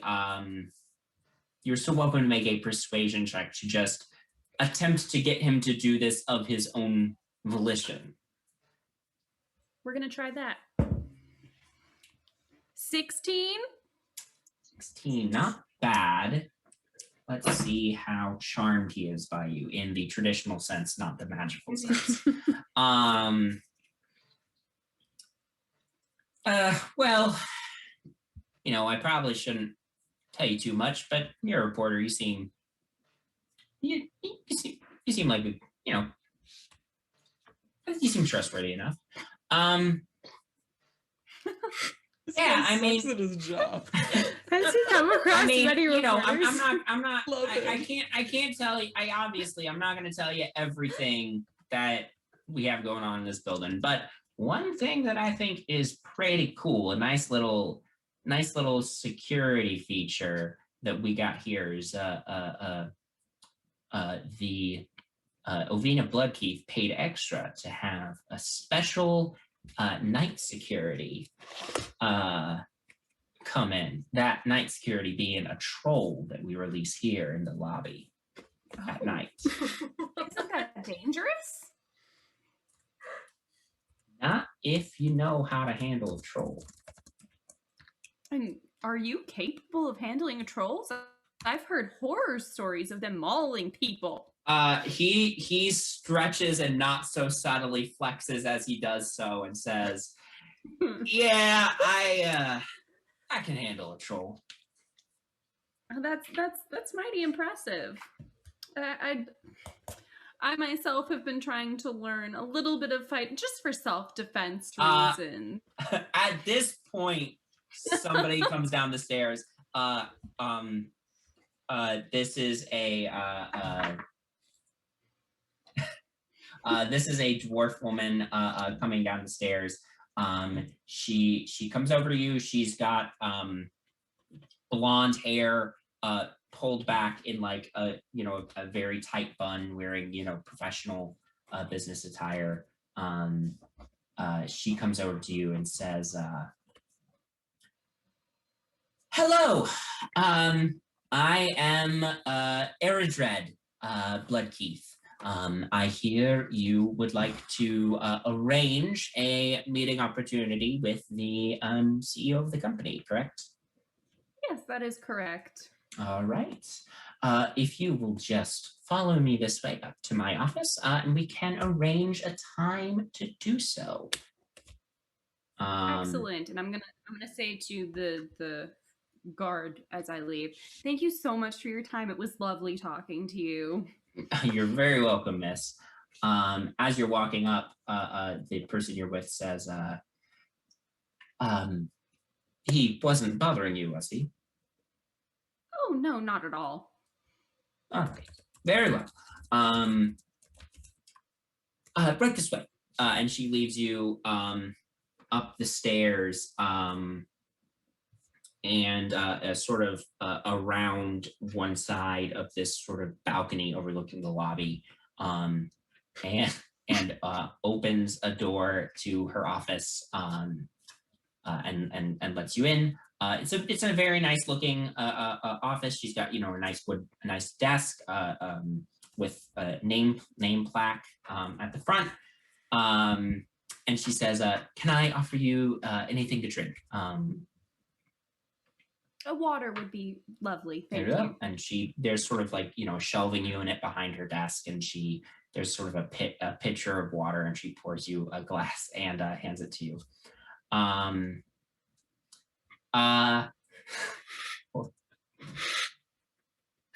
So for context for people who are watching us on YouTube, Did we get him? We got him!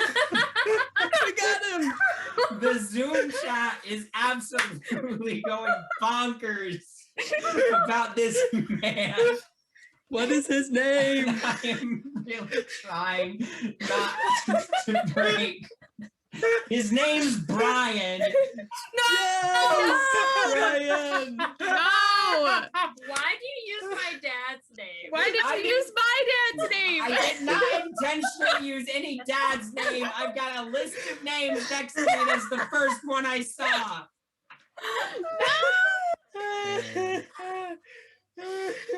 Oh my god. Maybe. All right. If you're watching this on YouTube, at this point you can see a nice screenshot of the chat log to see some of the nonsense that my players were talking about this whole time. Oh, jeez.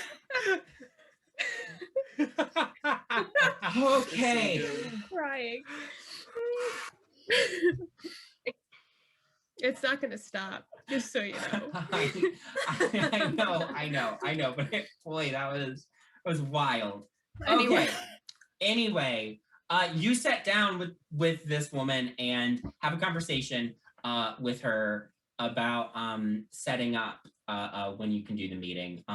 Ovina's schedule is quite packed, but you are basically given two options. So the current date is the 17th of Deep Winter. The only options this month are the 22nd of Deep Winter at noon, at lunchtime, and the 27th of Deep Winter at 4 o'clock in the afternoon. Okay. So you can schedule a short interview with Ovina Bloodkeith on one of those 2 days, basically. Okay. We'll set it up for the noon appointment, the 22nd, because sooner is better.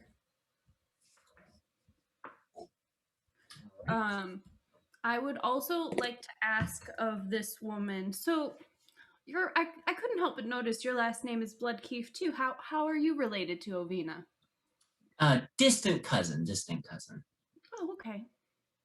You got a lot of family working in the building? Yes, ma'am. We are a proud family business. Ah, yes. I work down at the Waterdeep Times. My father's the head editor. Ah, excellent. Yes. Very excellent. Yes. I'm sure. I'm sure Ovina, Miss Bloodkeith, will look forward to the opportunity to have this interview with you. Okay. Could I? I need to learn how to cast without using my camera.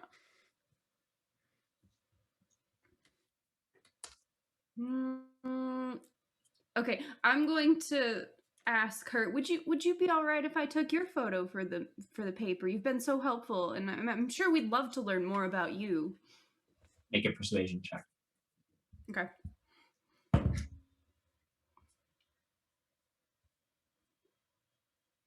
$13. Yeah. She says, perhaps next time when you come in to meet with Miss Bloodkeith. All right. Well, if you have any insights and or if you'd like to give us some stories on your family, we'd be very happy to. I'd be very happy to talk to you as well, or any of your other family members for that matter. I will. We're mostly interested in Ovina. I understand. If I think of anything that might be helpful for your story, I will send it down to the Waterdeep Times. To what name am I sending any messages? Octavia Beret, please. Very well. Well, Miss Beret, unfortunately, I don't have a ton of time, but I will gladly walk you out. And so she escorts you back downstairs to the main doors of the building and says, we look forward to seeing you very soon. Thank you very much. And you leave. Yes. All right. Yeah, I think that's all that Octavia will Great. do. She'll go like write everything she got down and Great. Penny, what were you up to today at work? Penny's gonna get up, rush to work, and then see Octavia's not there, and be like, I could have slept in.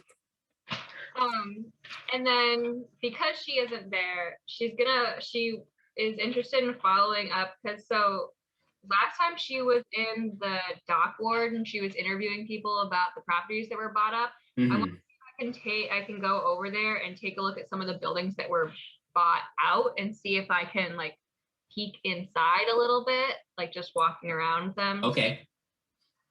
Yeah. Go ahead if that's what you're doing. Go ahead and make a stealth check for me. Now, what I will say is if you rush to get to work on time in the morning, you would have accrued a level of exhaustion. Yeah. So you are going to be rolling your stealth check with disadvantage.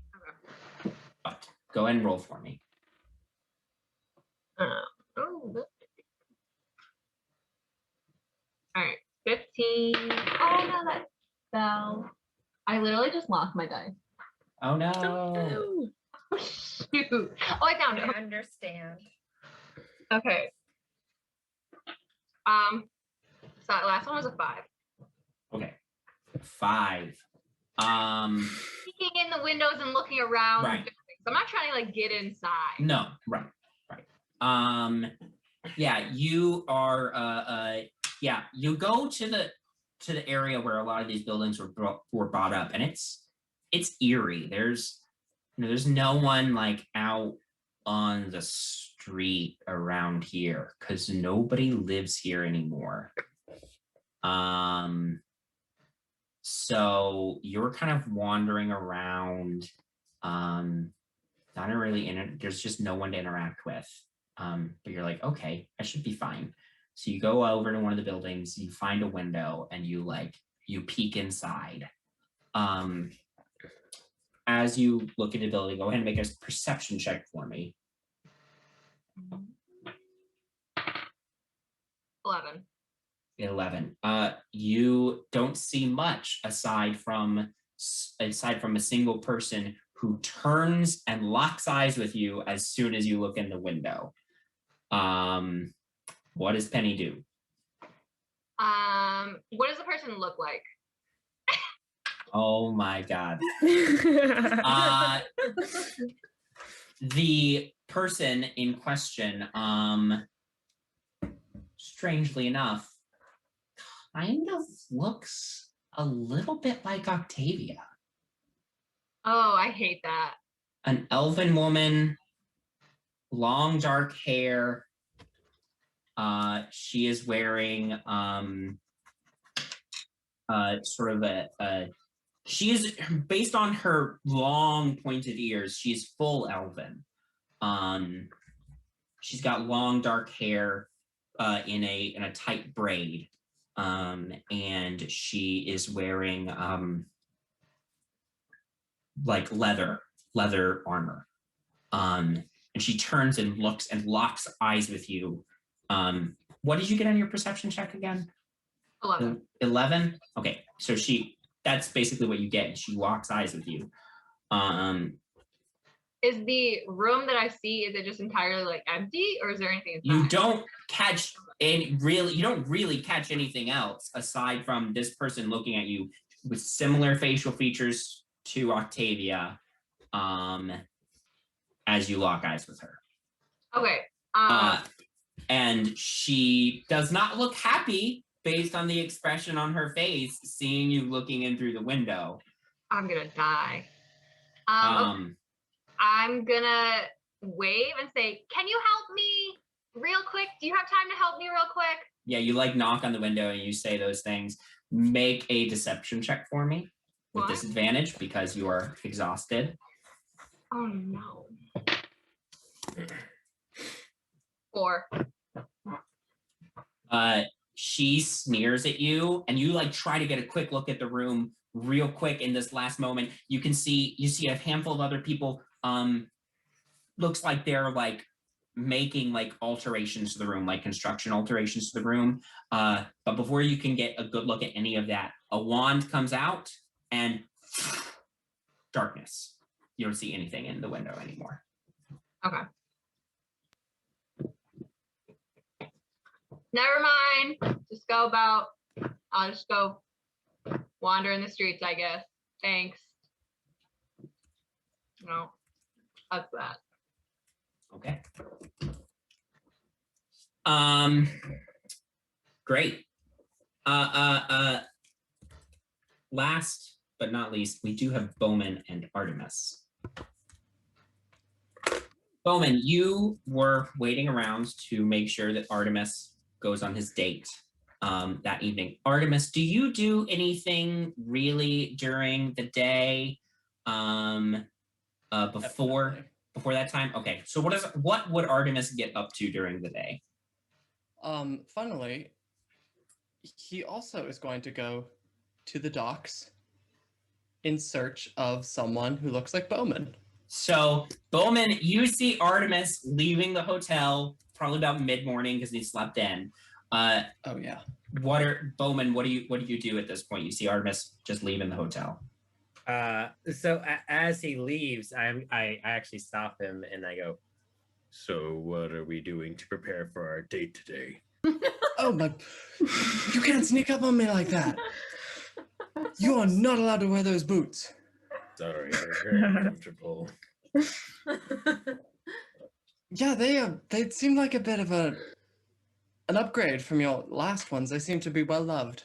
Yeah, they have no holes. Well, just besides putting my feet in.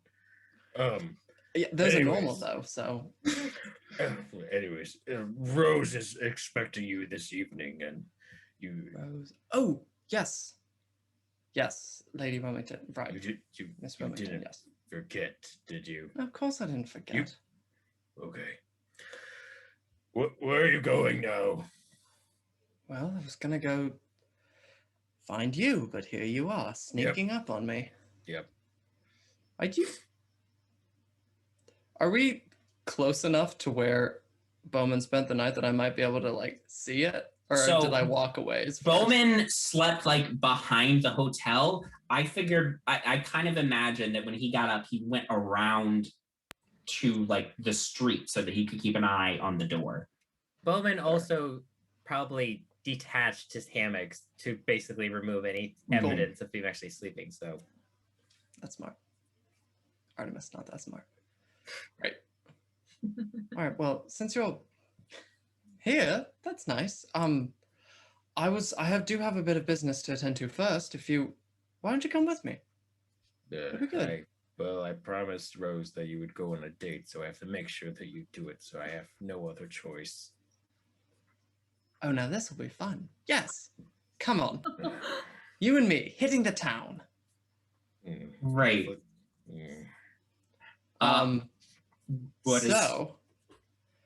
My first step was I wanted to go and get a new outfit for this evening, but I will apparently be getting two. I'm gonna buy Bowman what I presume to be another pair of tails, trousers, top hat.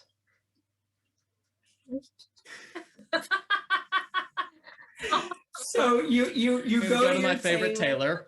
Yep, you go to your tailor and you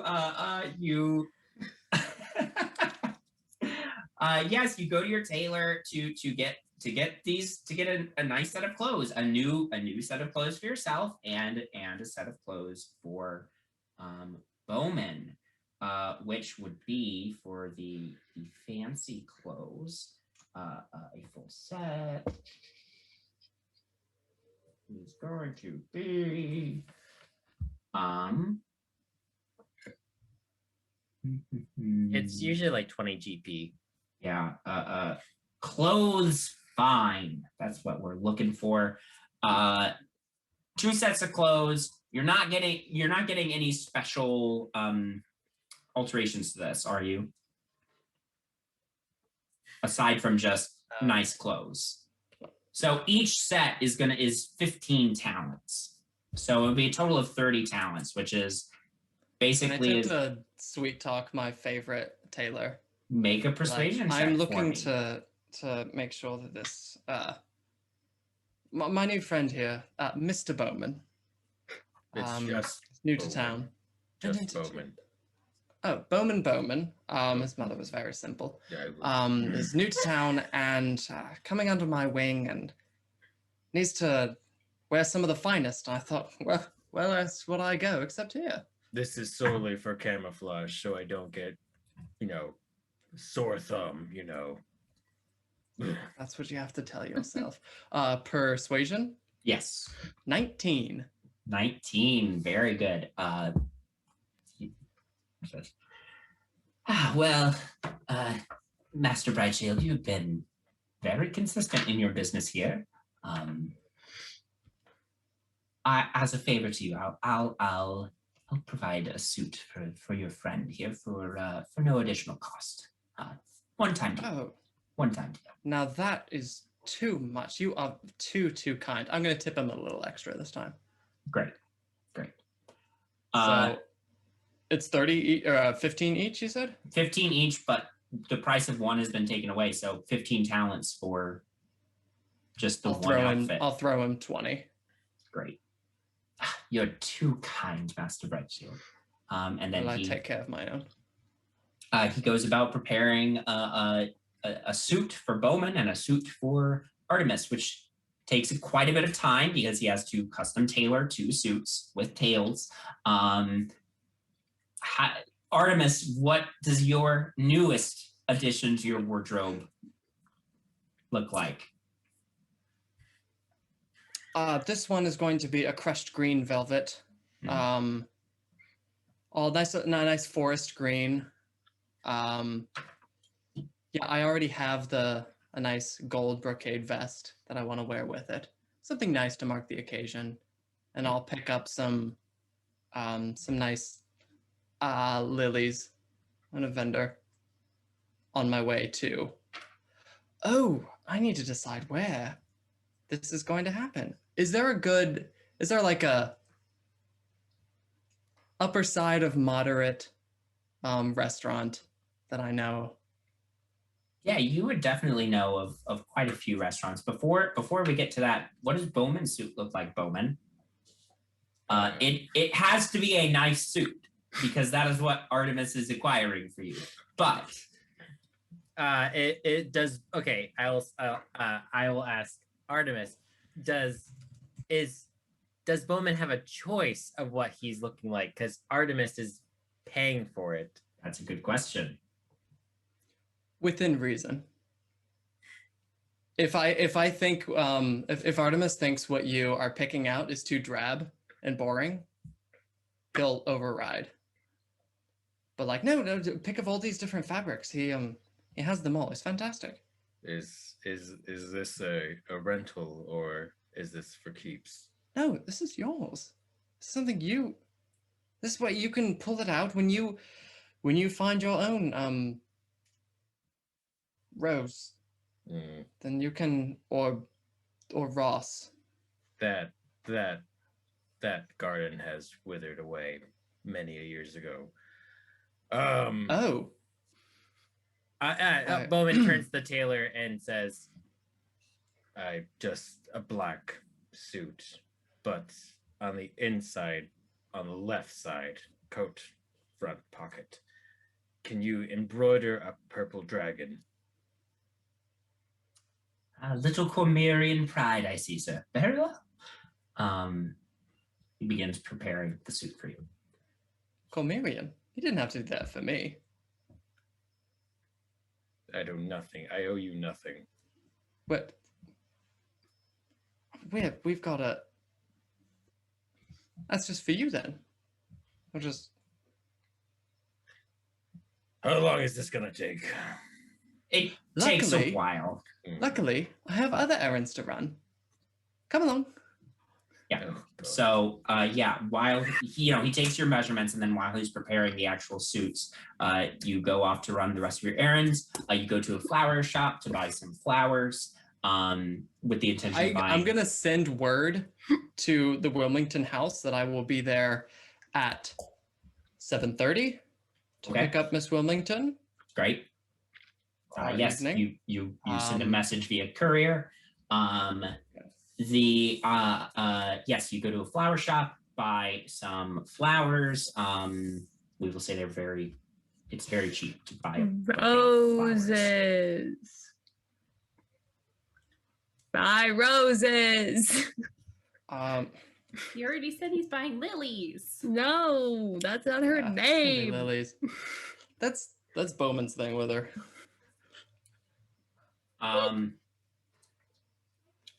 Pick up some flowers.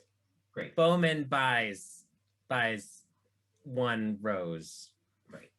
I will say the bouquet of flowers ran you Artemis. We'll say one shard, which is a silver piece on D&D Beyond, and Bowman the single rose will cost you 1 bit, which is the equivalent of 1 copper piece. So Shards and bits. um Then I want to take Bowman with me and say, look, you can kind of see what I do about town while I'm in town. I need to get Bright Shield wines to sell a little bit more. And the best part is we get to go around to the bars and drink it with them and convince them, well, to just drink it because it does the rest by itself. You in? Well, not that you have noticed this, but I'm very intimidating. I can probably help you out with your sales. great. Excellent. Artemis and Bowman on the clock. All right, let's hit the first one. We're going to go around to bar. Great. Yes. So, Matt froze. To bar, there we promoting go. Bright Shield. Nope. Okay. Yes. So you travel around to several bars. You froze for a little bit, but you're back. I got the gist of it. You go around to a bunch of bars promoting Bright Shield Vintage with Bowman's help. And we'll take that into account when I roll to see at the end of the 10-day how much the sales improved. And that will, of course, determine if Artemis's allowance has been restored. You do that. And then as for selecting a restaurant to go to, you do know a good restaurant. And so you plan on taking Goldilocks or Rose out to the Silver Dolphin. Silver Dolphin. Which is a very nice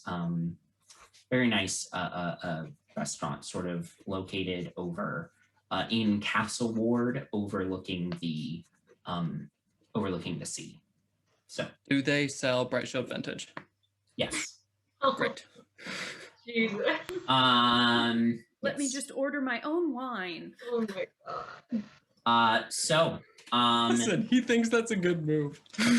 Because there is no wine that's better, so why would he drink Swill? Fair enough.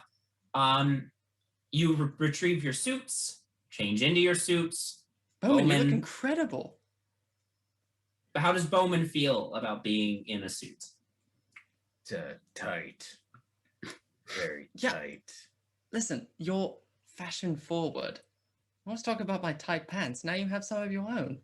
I will not be wearing these longer than today. We'll see about that. I bet we can find an opportunity where you and I can be twinsies again. Let's just go pick up Rose. All right. Um, Us? Do you think I'm gonna let you just not walk her over to the restaurant by yourself? Listen, if you absolutely must, for whatever reason, like, shadow me, hang back, see if, I'll probably notice you. I'm very perceptive. Someone like you, I would notice following. Ah, yes. But,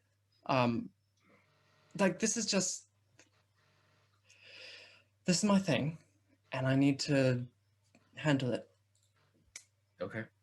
Get a table nearby. Do you want me to call, I can get another table. I'll do that. I'll get another table. Right. and we'll sit you there because you'll blend in now. I'll be outside of the restaurant. Just sit there, just on the bench. Don't worry about that. All right. Well, listen, after I'm done, don't run away. You clearly, wow, you know where I stay. So swing by after if you want another drink or just, to hang out or be friends. Enjoy You your do that. date, Artemis. Wait, just let me. All right. I'll see you later. With that, you go to pick up Rose / Goldilocks. Are you renting a carriage? Are you planning on taking trolleys? Are you just planning on walking? What's the... Oh, God. Ooh. What? Matt himself is not rich as hell? Let's do... I will rent a carriage. Okay. And we'll basically loop the costs for the evening together in one sum at the end. So we won't worry about deducting it now. So broke. If it's more money than you have in your account, then you will just owe people money. But great. With that, you go, you arrive on time at the Wilmington Manor.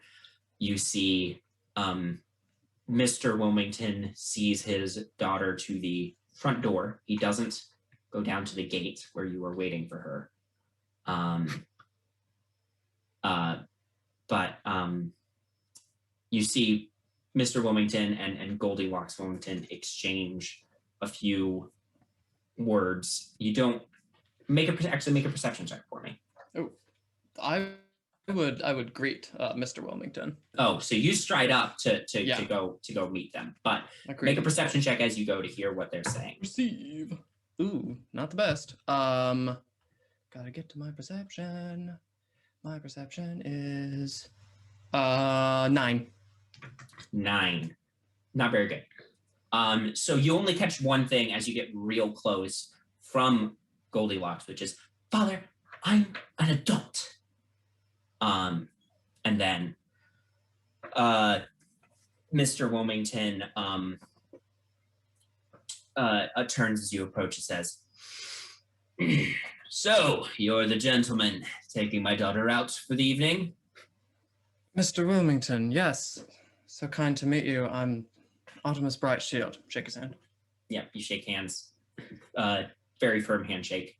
Indeed. Thank you so much for lending your daughter to me for the evening. We ran into each other the other night and had some more things to catch up on. Yes, well, seems you've been in my house before now anyway, so... Ooh, can I insight check to see if he Sure means from make an insight before, make an insight check. Make an insight check. Oh God, natural 1. You have no clue. I mean, you did sleep with his daughter in his house, but also you robbed his house last night. Hard to say. Hard to say. Man. All right, we'll just Artemis will just let that one slide, All right, well, you have my word, sir. She'll be back at.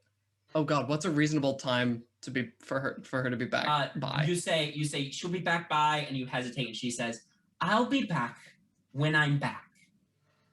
Good night." By the time she decides, of course. Mr. That, she turns and starts walking down the front path to the carriage. And you and you hurry after her. You all load up in the carriage and go make your way to the Silver Dolphin. Goldilocks is quiet on the ride over. Yep. General small talk, just telling her where we're going. It's a pretty decent restaurant. It serves my wine. Yes. Actually, Artemis, as you're getting close to the restaurant.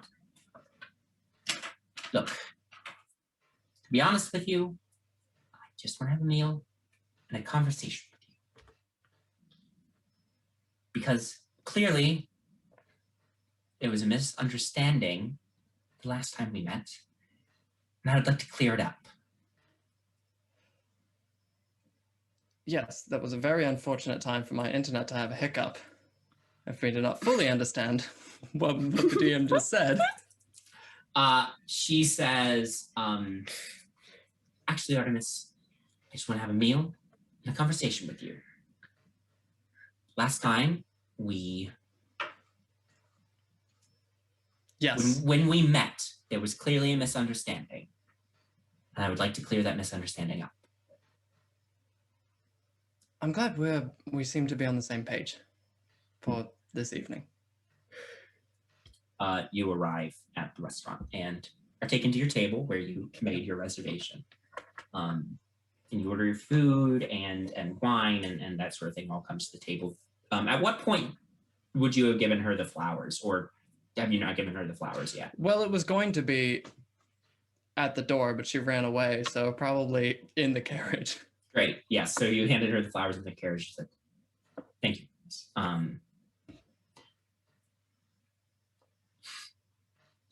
She's relatively quiet at first as you're just sitting there eating for a little bit.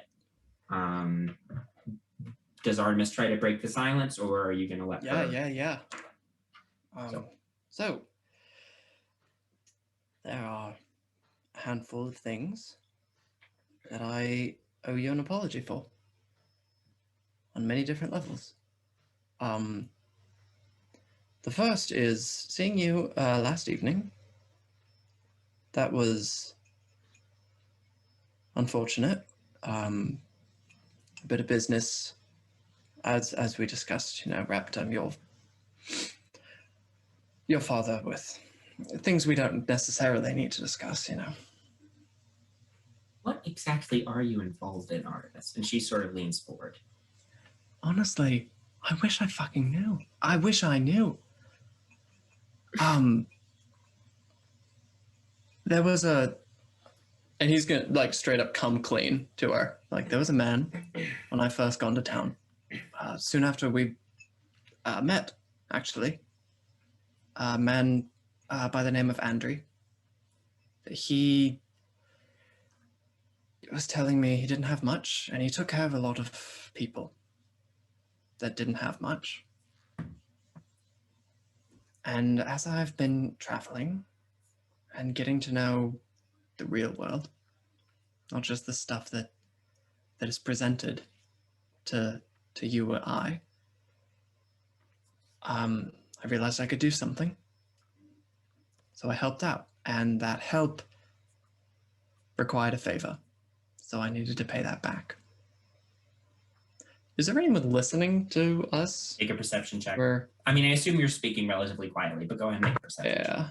Oh man, rolling not good. 11. Not as far as you know. Great. So, I don't remember fully all the details because everyone talks really quickly and there's a lot of things. Politics here is absolute crap. But it doesn't seem to be very good. But there's a chance nothing will come of it. So I ask that you and your family, to the best of it, aren't put in the way of whatever may or may not happen. I appreciate that, Artemis. Thank you for the apology for that. Sure. Well, that's apology number 1. Because there's another one that's needed.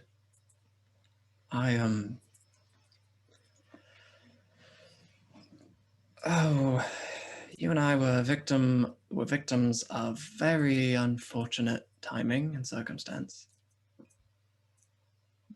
I wasn't exactly having a good time. I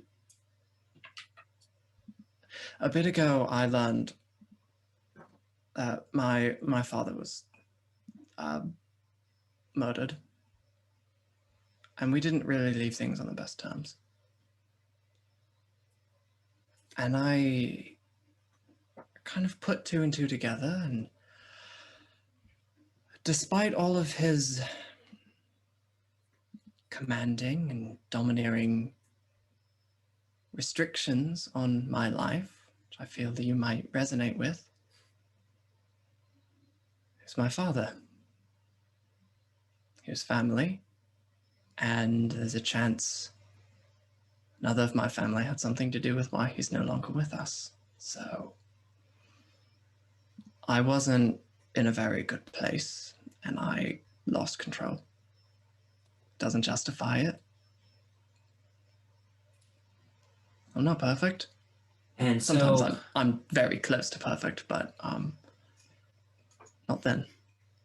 And so when you woke up in the morning from an evening of drunken revelry with a woman you didn't recognize, you split. You have a lot of cats.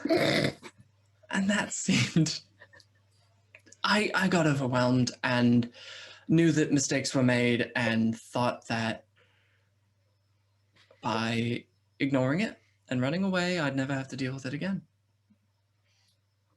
Because well, it's worked before, right? So. Well, I appreciate the apology, and I'm sorry about your father. That must have been hard. Yeah. I probably owe you an apology as well, to be completely honest with you. I also don't have the best relationship with my family. You know, my father and mother, who I honestly don't even think love each other, don't know if they love me, but my parents have always been very ambitious, sought to move above our station constantly, and because of that, as their only child, I have become an important piece in making sure they can move continually upward. And it's been stifling. I don't have much freedom. And my parents are constantly setting me up with suitors who are dull and uninteresting and often 20 years or more my senior. And all for trying to arrange political alliances, trying to arrange economic alliances, opportunities for my parents to continue to climb the social ladder. And I don't know, the only experience I ever really had with much beyond the doors of my parents' house or the places that they took me were books. And I don't know, one of the few nights I managed to get away on my own, the night I met you. It's going to sound stupid. You reminded me of all the best characters from some of my favorite books. That's quite a compliment. Thank you. I realize now, probably drunk, but spoke long about, the many places you traveled and the things you've done. And I don't know, that's the life I wanted to have. I wanted to go out into the world and see things and have new experiences, and I don't know. You're I told couldn't- no I- by your family. Yeah, exactly. So Yeah. I very quickly became smitten with you, and you know. So when we went home together, and when I woke up in the morning and you were still asleep, actually, when I woke up, I was just excited, and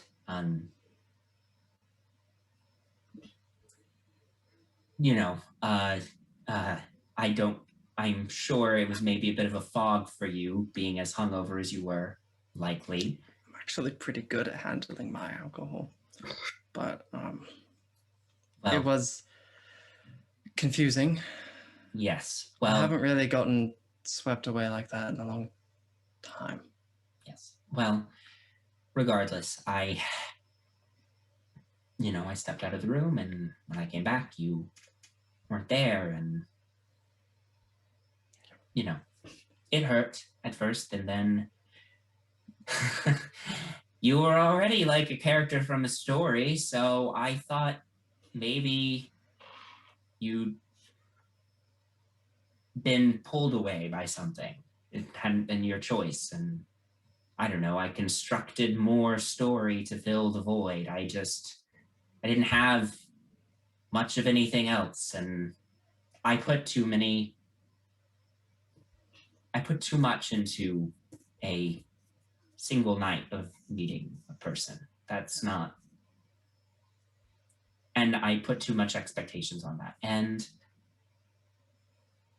I realized in real time, as I caught you breaking into my house. You're really good with a gun, by the way. Like, very intimidating. Thank you. I realized in real time that perhaps it was the idea of you that I had fallen for, and not you. So I apologize for putting all those expectations on you. I've been having expectations placed on me since day one of my life. It's nothing I'm not accustomed to, and I still don't handle it very well.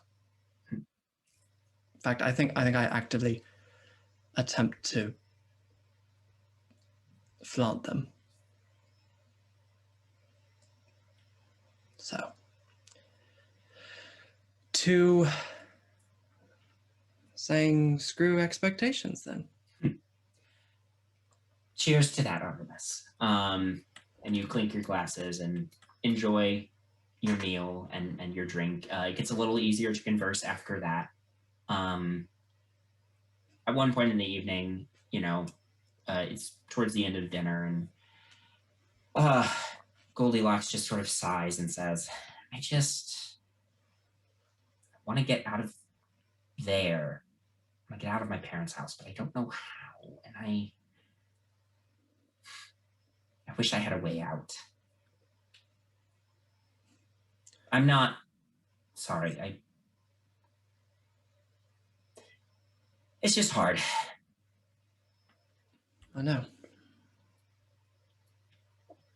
You can't exactly, unless you really want to. I started a tavern to get out of my family, but it didn't really end well. But I met a lot of people. Well, so maybe meeting more people, and some of them are going to be absolute shitbags, like me. But most of them are actually pretty interesting, especially the people that aren't like you and me. They seem to have a little more grasp on,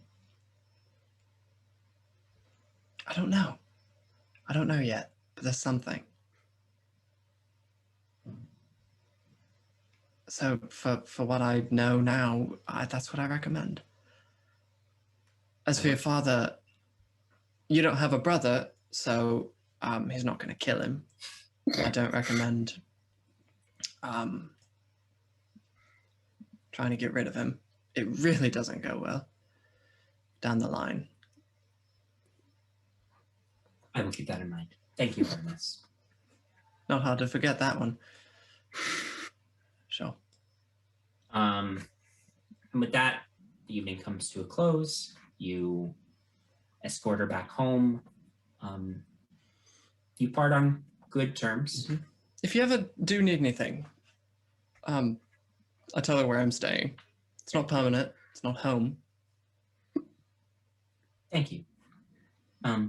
She seems genuinely moved by that. She says, "Thank you. I appreciate that, Artemis." She holds out a hand to shake your hand. Friends? I'm gonna absolutely handshake, kiss on the hand, the cordial, gentlemanly bow. We're in front of her father again. Mm-hmm. Yeah, as the Performance carriage pulled up, is back on. her father came outside, and she waits you go to kiss the hand. She gives you a look, and then she glances over her shoulders, kiss the hand, escort her all the way to the door, shake his hand again, because fucking society's rules. Yeah. And you return back to the hotel for the evening. Mm-hmm. Keeping an eye out for Bowman. Bowman, what? So did you just wait outside the whole time? What was Bowman up to? I basically tailed the carriage. I waited outside the restaurant, and then I followed back the carriage the entire time. As soon as the doors close, I make myself, poof, here I am. Jeez. No. How'd it go? How'd the date go? It's excellent. I'm an incredibly charming motherfucker, as you know. So we're the best of friends now. Don't worry about it. How was she? Fantastic. Lovely. A diamond in the rough, truly. She said that she felt trapped in this house. And as he looks at the house, How is she?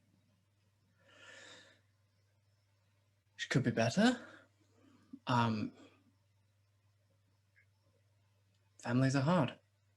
You know? Well, you held up your end of the bargain. Good night, Artemis. Oh, wait, Bowman. If, I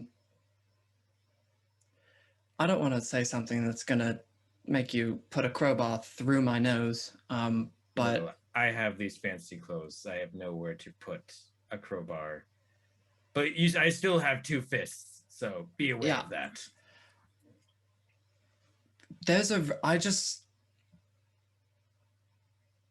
I've slept on the couch in my room, and it's very comfortable. I had fun today. And I hope, maybe when we're not working, we bump into each other. You earned my respect tonight, Artemis. Really? I dragged you through a lot of shit that you hate. I literally sleep in the worst of places every night. By choice.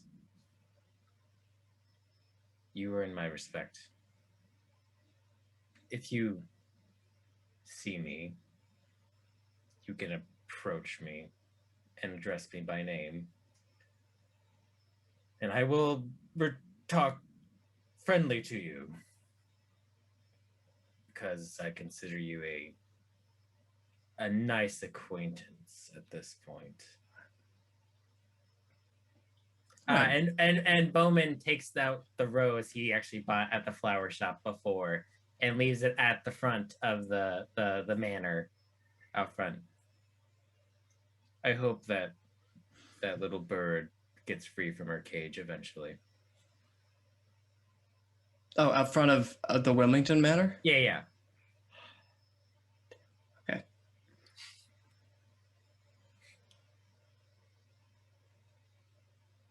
Me too. Good night, Mr. Bowman. Just Bowman. Sure. Good night, Artemis. With that, the two of you part for the evening and head back to your respective resting places. And with that, we'll call it a night. Thank you all so much for watching. Thank you everyone for playing. We went real long this time, but it was very good stuff, and I didn't want to cut any of it off. But if you, as always, let us know you liked this episode. Let us know in the comments or on social media what your favorite part of this episode was, and we'll see you next week. Have a good night, everybody. Also, let us know what a good video camera would be for Zoom. This is a Navy shirt. The legend of the Navy shirt that was This is purple, Navy. and that's what we'll end on. Good night, everybody. Purple.